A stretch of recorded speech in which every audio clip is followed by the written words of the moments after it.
Oh boy, what the hell happened this week, huh? Sony tried their best to completely kill their cash cow, and when Microsoft saw all the attention Sony was getting, they said, "Hold my beer," and then proceeded to slaughter the entire farm. And then, amidst all this, EA decided now was the time to assure worried gamers that don't you worry, more in-game ads are on the way.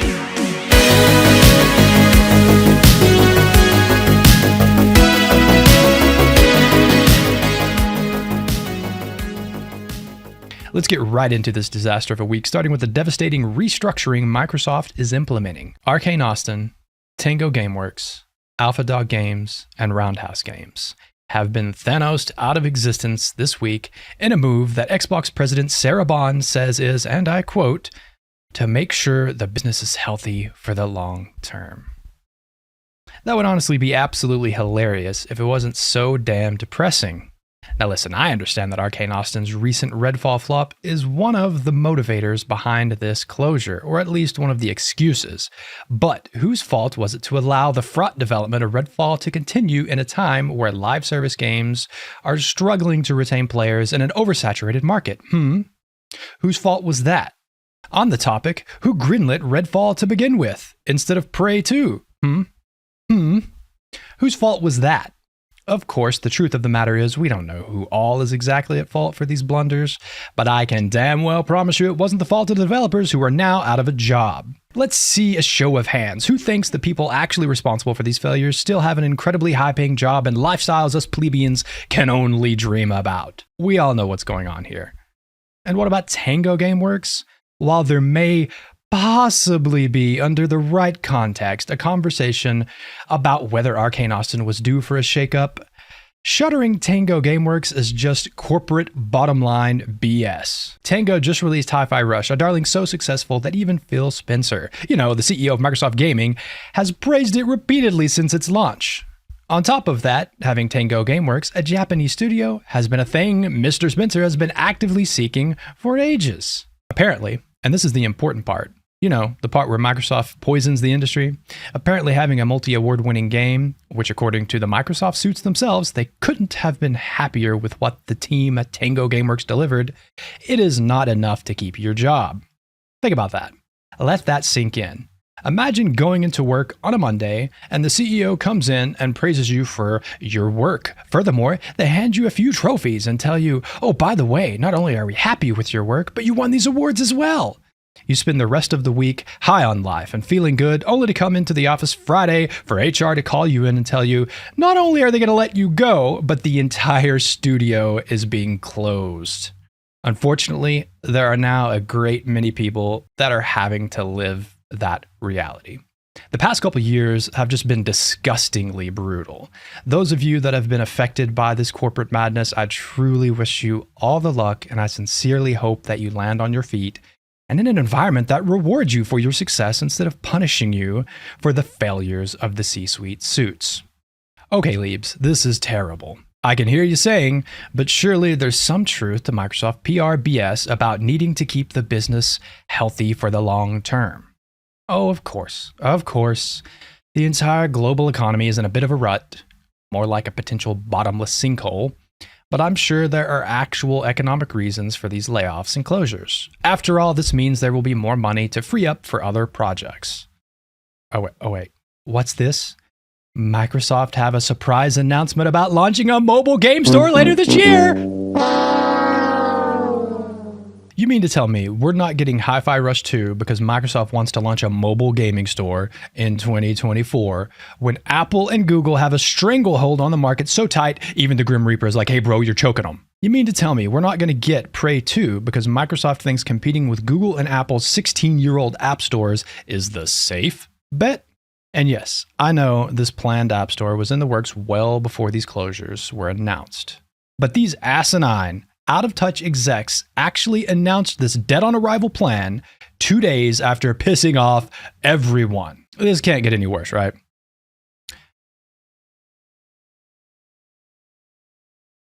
You need smaller games that give you prestige and awards. You just destroyed the studios that can give you those things! Okay, I'm done with you, Microsoft. Your greed and incompetence has made my week markedly worse. Oh, and has also sent the lives of your workers into panic mode. And I don't just mean the ones you let go, because after this week, you've shown every other employee and prospective employee that they can be terminated even when they succeed. Talk about demotivating. And we all know demotivated workers produce the best results. Moving on to less corporate BS, EA is looking to once again force in-game ads into their games, and they want to replace people with AI. During the most recent earnings call, EA CEO Andrew Wilson said, "Advertising has an opportunity to be a meaningful driver of growth for us." He then continued, "We have teams internally in the company right now looking at how we do very thoughtful implementations inside of our game experiences." Oh, okay. You're going to be thoughtful about it this time? Well, don't hurt yourself, EA. I know thinking is difficult for you. It's not just ads EA is looking at either. Mr. Wilson is also looking into AI to replace people? Oh, no. He didn't say that. He didn't say that, of course. Not that corrupt CEOs saying the quiet part out loud is anything new. No, Mr. Andrew Wilson says of AI, we are looking at how it can make us more efficient, how it can give our developers more power, and how it can give them back more time and allow them to get to the fun more quickly. Right. I'm sure he's only interested in the fun of his workers. This must be why he wants to have in-game ads as well, because we all know gamers love nothing more than a good old fun ad. Oh, wait, what's that? He then goes on to say the quiet part out loud. Based on our early assessment, we believe that more than 50% of our development process will be positively impacted by the advances in generative AI. There it is. Notice how he said our development process and not our developers? Yeah, that's because he's actually wondering if he can replace 50% of the developers with AI. And yes, of course, that's my own opinion being superimposed on what was said. But if you think any executive at EA is more interested in their developers' fun than their own bottom line, well, I've got this new energy drink that definitely isn't my toilet water to tell you. Jesus, what a week. Can we move on from EA now? Are we done? No. EA announces stock buyback scheme. Of course they do.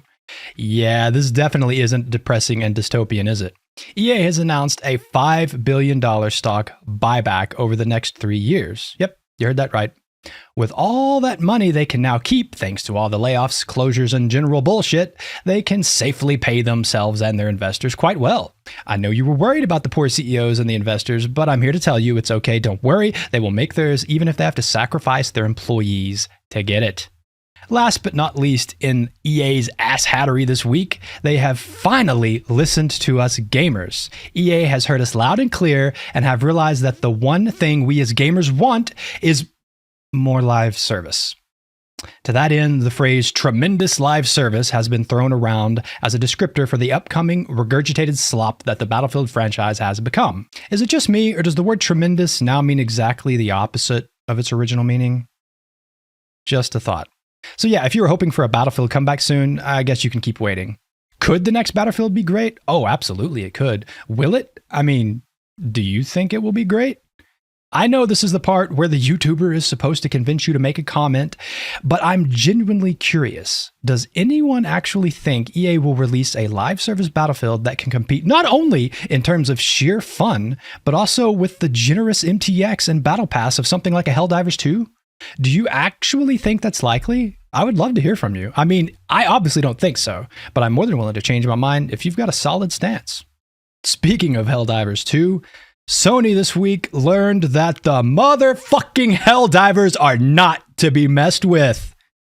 At this point, there are tons of videos and articles out there, so I won't go into too much detail, but in a nutshell, this is what happened, and yes, there is a relatively happy ending to the story.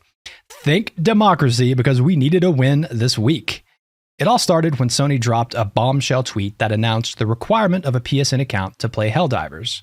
Now, I'm jaded and cynical enough that when a company pulls this kind of stunt, I almost always assume they knew it would be unpopular to begin with.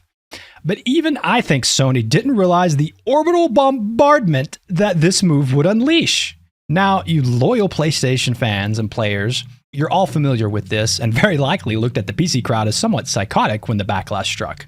But here's the thing, and this is why it's all but certain that Sony knew this move would be unpopular even if they didn't know just how hated it would be. You see, it's all in the reasoning they gave us for needing the PSN account. Sony claimed the PSN requirement was for our safety, both in-game and out. They tried to pretend that the PSN linking was purely to keep the game cheater-free and our accounts secure.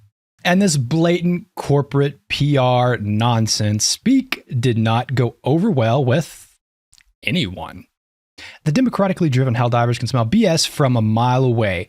Well, the players, maybe not so much the in-game lore Helldivers.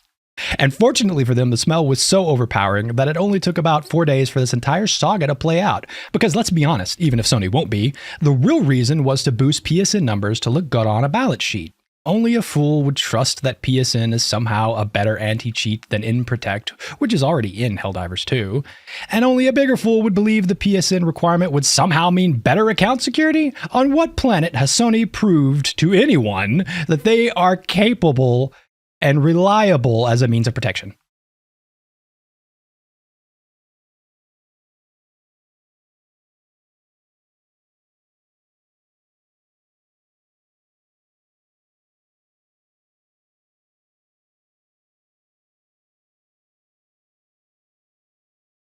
After the initial announcement, the backlash was almost instant. In hours, the Steam reviews were tanking. A few more hours on, and the reviews had flatlined. And this is before the hammer actually fell. On May 5th, Helldivers 2 was pulled from 177 countries where a PSN linking was not available. Then the second bigger hammer fell when Steam began issuing refunds, even for people who had dozens of hours of playtime and weeks of ownership. But let's cool our heels. As I said, the story has a happy ending, relatively speaking. Sony quickly came out and ditched the PSN linking requirement. But there's an asterisk. As of this writing, May 10th, those 177 countries that have been delisted, yeah, those restrictions are still in place. Furthermore, the Helldivers 2 Steam page still has the PSN account requirement listed. So, Vigilance Helldivers, like the Terminids and Automatons, Sony will not take kindly to this defeat. And I can promise you they're biding their time, waiting for the next attack. But still, this level of outcry from the community and the seeming successes it has led to is something we as gamers should be proud of and rally around, even if you're not a Helldivers 2 player. It's time we take back the gaming landscape, or at least as much of it as we can. The cynic in me says this is a flash in the pan, but I'm truly hopeful the flames of this kind of resistance to corporate BS can be fanned into proper change. And now onto the DLC. In this segment, we're going to cover a handful of gaming stories that don't need multiple paragraphs to explain. First up is some Nintendo news. The Switch 2 is real! Nintendo President Shintaro Furukawa announced that they would be announcing the successor to the Nintendo Switch within this fiscal year. Yeah, that's it. That's all we got. An announcement of an announcement. In fact, the tweet went on to say that there will be no mention of the Switch's successor during the Nintendo Direct this June. But as usual, some juicy details can be found from the earnings call this week. Thanks to GameIndustry.biz, we've got a nice transcript which includes this quote.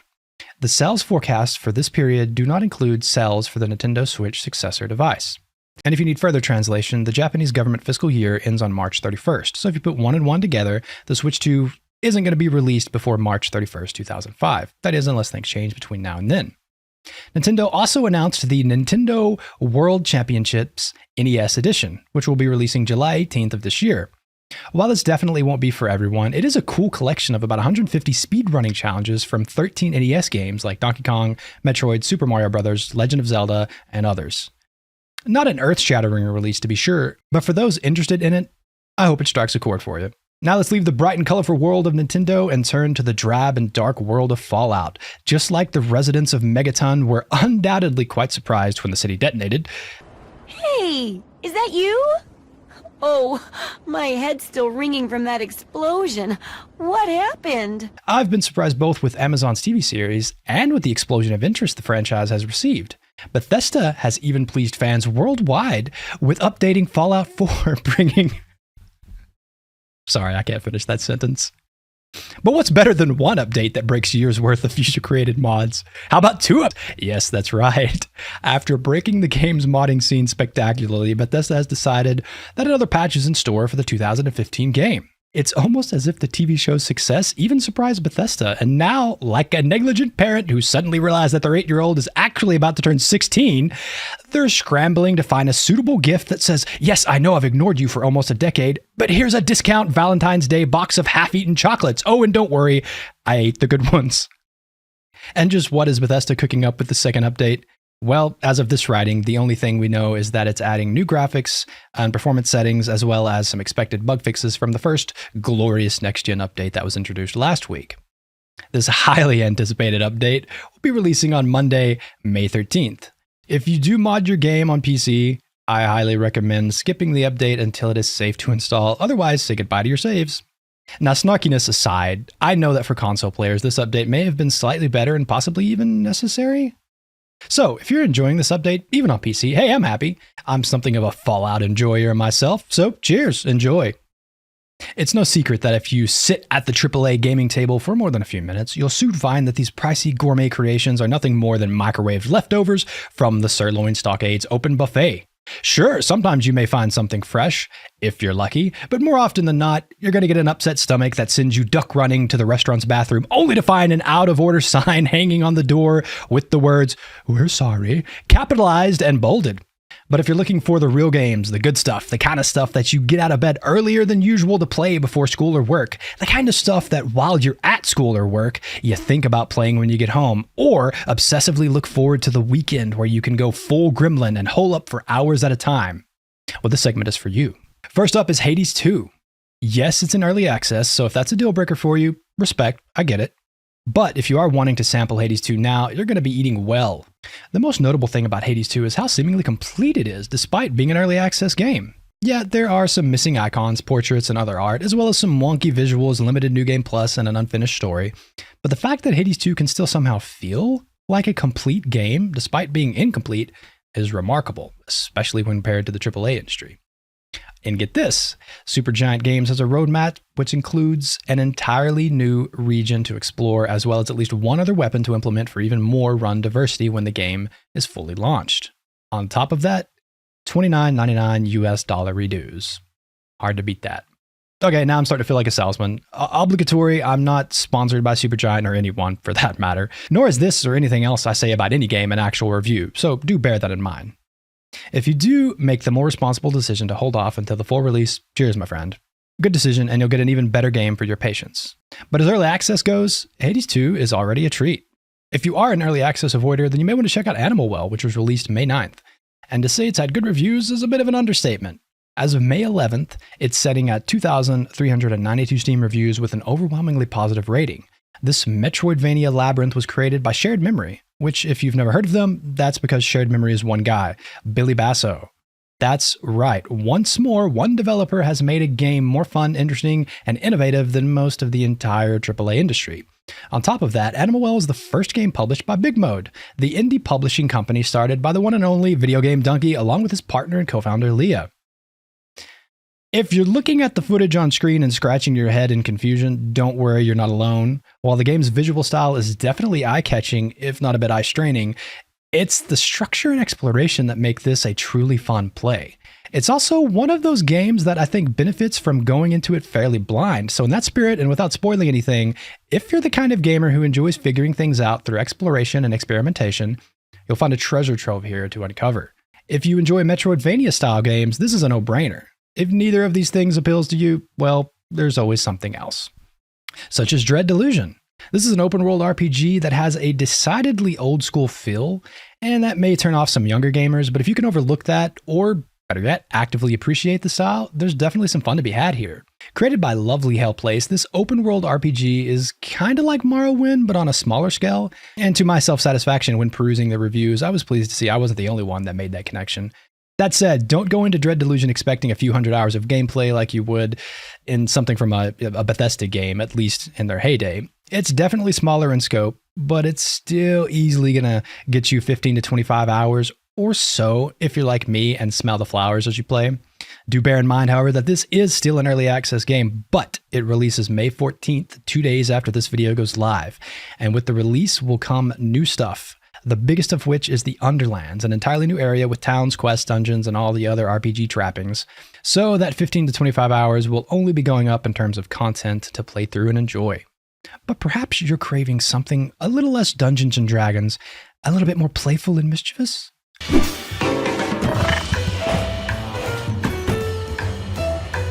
Allow me to introduce you to Little Kitty, Big City. There's not a lot to say here. It's a simple game about a cat moving through a big city trying to find its way home. Silly cat shenanigans ensue, cute moments are had, and despite the obvious Stray comparisons, I found myself comparing it more to Untitled Goose Game. All in all, my time with Little Kitty Big City was a fun 10 hours or so, and again, this is not a review by any stretch of the imagination. But if you enjoyed the novelty of being a cat in Stray, chances are you'll enjoy being a cat here too. Just be aware, these aren't the same games in either mechanics or overall vibe. We made it. Barely. This week has been something else, hasn't it? I hope you've been able to relax this weekend, play some games, hang out with friends or family, just enjoy life however it is that you enjoy it. And to that end, I'd like to end these weekly news wrap-ups with some silly stuff, just some fun, weird, interesting, bizarre stuff. First up is Darth Jar Jar. Yes, Lego Star Wars Rebuild the Galaxy was announced. The Disney Plus series will start on December 13th of this year and is essentially the Star Wars version of What If, the Marvel series that explores the question, what if? So this is how we finally get Darth Jar Jar, and whether you think the new Star Wars films are good or bad, the Darth Jar Jar fan theory has always been a funny one, so let's hope the show pays homage to the meme, the myth, the legend. Our next one is just goofy as hell and comes courtesy of boingboing.net. I was idly browsing the internet, seeing what was what this week when I stumbled upon this gem, and I quote, "D's Nuts Kroll, 42, pleaded not guilty to 2 misdemeanor charges in Wisconsin and was released on an $11,000 bond. Kroll, whose first name is listed in court records as D's Nuts, was accused of disorderly conduct or something." I have nothing more to add to this. I have just as much context as you do, but it gave me a good chuckle. We're also getting a new Lord of the Rings movie and a Poppy Playtime adaptation. Definitely 2 things that were not on my bingo card this week. And if the phrase new Lord of the Rings movie made you groan, I hear you. I did too. That said, there is some hope for this one as Peter Jackson is returning as the producer and Andy Serkis, aka Gollum, will be directing. I'm hesitant, but man, do I want to believe they'll pull out the magic. And as for Poppy Playtime getting an adaptation, I'm not against it. I don't exactly have stellar expectations, but maybe we'll all be pleasantly surprised. Why not? Now, I know we're all sick of hearing about AI, but at this point, it's a thing. Pandora's box has been opened, and we're all at the mercy of this future we've set our feet on. And what a bizarre future it is if Bumble has its way. Bumble is fairly established at this point, but if you're out of the loop, it's just another online dating and networking app. Founder Whitney Wolfe Herd envisions a world in which we all have AI dating assistants that can guide us in our love life, which on the surface doesn't sound so bad. Bumble sees a future dating space where our AIs will help us find the right one based on all that private data it will harvest from us and totally not sell to any third parties. Anyway, this scenario got even weirder when on stage at the Bloomberg Technology Summit this week, Wolfe Herd was quoted as saying, "There's a world where your dating concierge could go and date for you with other dating concierges." Apparently she was laughed at for the concept, but it gets you thinking, doesn't it? As wild as the idea sounds, I can actually see a future where something like this happens. What a weird time to be alive. And last, but certainly not least, over 100,000 people enjoyed the London Games Festival last April, which definitely isn't part of this week's news, but I stumbled upon the story and got that warm, fuzzy feeling you get when you learn about masses of people indulging in and enjoying your own personal passion. This week has been one of those times where you take a look at the state of the world and just can't help but feel disgusted, let down, and demoralized. But these weeks come and go. It's just life playing out the way life always plays out. But it's during weeks like this that it's good to poke your head above the clouds and see the expanse of the blue sky over your head. We all need to remember that, hey, life is life. It's going to do what it's going to do. All we can concern ourselves with is chasing our own happiness, no matter what that might be. And despite the overall state of the world, or rather in spite of the overall state of the world, we need to be chasing our happiness more than ever, no matter where that takes us. So remember the past, cherish the present, and plan for the future. Have a great week, folks.